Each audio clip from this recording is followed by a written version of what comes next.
What does it mean to teach reading, language, and writing effectively in a language arts classroom? There are many definitions of the word effective, and the effectiveness of a teacher can be interpreted in many ways.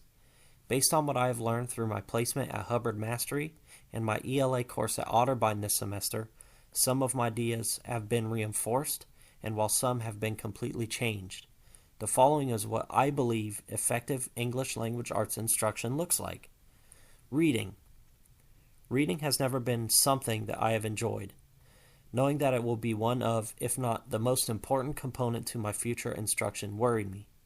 It is my past teachers that put me into this negative mindset about reading. I learned that we don't have to put our students through what our teachers put us through.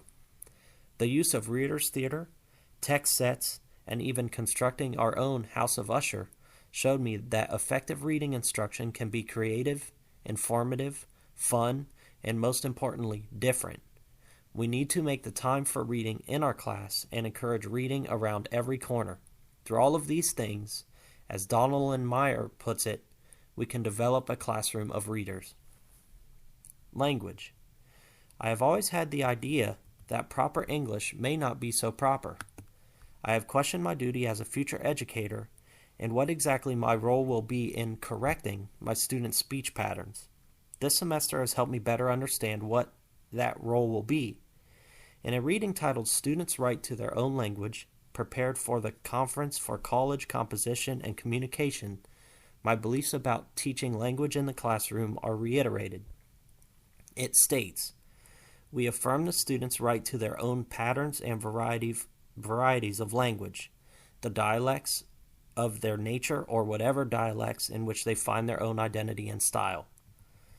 I cannot find a valid reason to stifle my students' identity. Language is such a fluid idea as it is always changing. We must acknowledge this change if we want to teach language.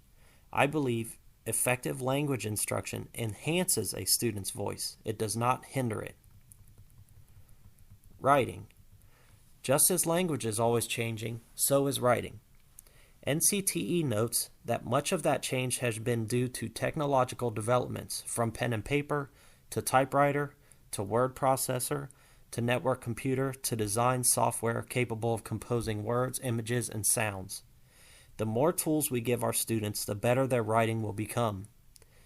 These tools do not have to be technological. Such tools can also come in the form of sentence combining, exercises, and the incorporation of a mentor text. A major takeaway that I have learned this semester is the correlation between the three topics, reading, language, and writing, cannot be undersold. We need to make this interdependency between the three topics apparent to our students so they can see the importance of each individually as well as understand the big picture that is English language arts. English language arts is scary to me. It still is. I think it will always be. The key is learning the tools that will help us become and remain effective English language